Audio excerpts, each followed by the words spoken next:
Not a lot of time. I'm sure you're wondering what I'm doing with this big ass notebook. Ma'am, right here, what's your name? Beth Ann. Okay, basically with this notebook, these are all the joke ideas that were on the cutting room floor, so to speak.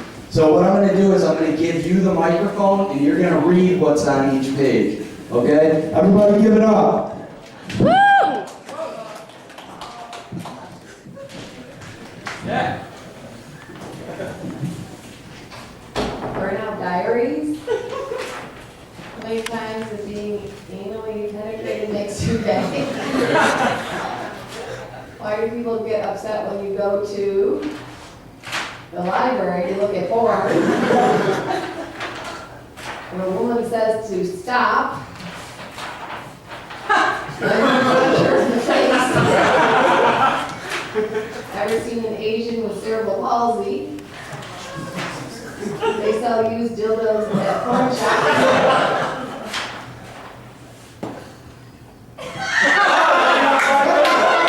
Still covered in discharge. Why do animals always lick themselves? Then come and if domestic violence ended, would cops still have a show? When Sylvester Stallone masturbates, does he yell Adrian? Women celebrating Lent swallow on Fridays. If God's everywhere, why isn't he on Facebook?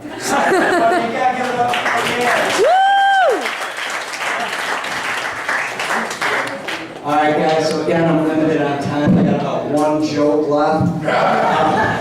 This is, the reason I got the notebook is because I basically want to give you a verbatim between me and my sister on Facebook. Now, we don't get along at all. She's 300 pounds, huge into black dudes. She's like Lisa Lampanelli without the talent.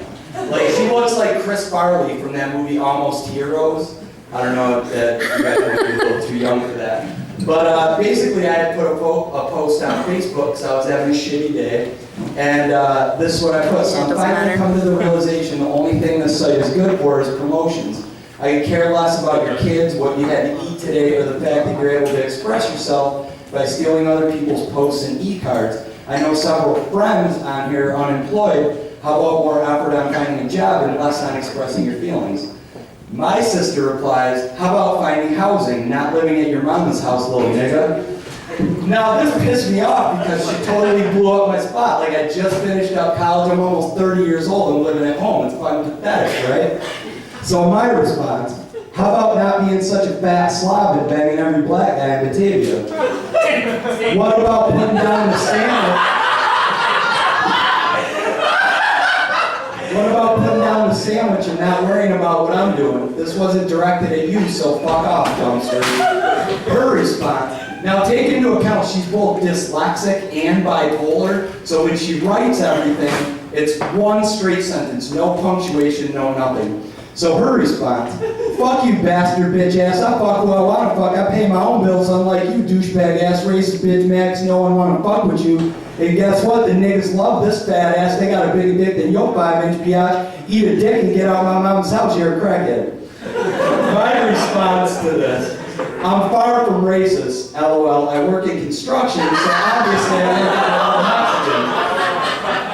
While I'd love to further entertain you with this conversation, I gotta work in the morning. Some of us are mentally stable and capable enough to have jobs. So proud you fuck who you want. Your 1-year-old son must be so proud. Her response coming up the next day. TJ, you ain't about shit. I run a daycare, plus I don't get government assistance. No thank you for the record. I get SSD just like mine, and I don't sleep around. I've been a married woman twice, and there may be 6 niggas from Batavia I ever fuck laugh my fucking ass off. They all respect me because I ain't no hoe. I pay all my own bills, and if a nigga roll with me, trust me, they joke. They all talk that shit. They broke ass niggas live with mommy, trying to be a joke, telling your shit ain't funny, punk ass bitch.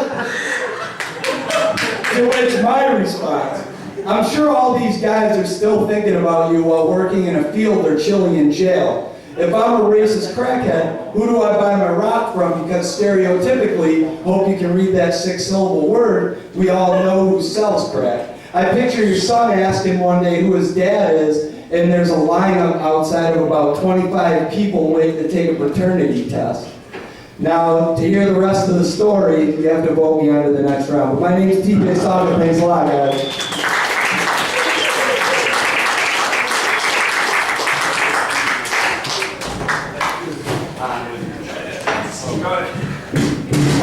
TJ Sauka, everybody. Kristen, I can't wait. I'm sorry. I just can't wait. You are very charismatic. You commit to the effort. You do know that when you put LOL after something, it means you were joking about the thing you just said, right? So by saying I'm not a racist, LOL, it means you're a racist. I just want to make sure that like you get the concept of LOL and the appropriate time to use it. I feel like you thought you were going to Dr. Drew and you showed up with all this. All right. I think that do you do sketch at all? Yeah, I'm very artistic. Rap too. You're a rapper? I would have had never guessed. In Batavia, nonetheless. How could you be racist? You can never be racist. Yeah, you're right.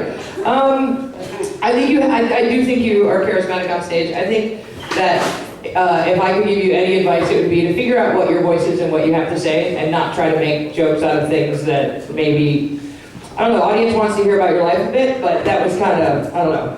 I would spend a little more time writing. All right, Andrew?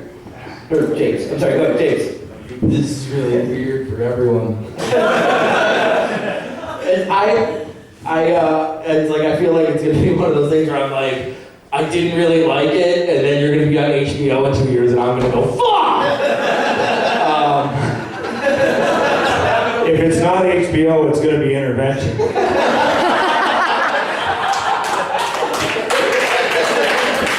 What is that? There you go.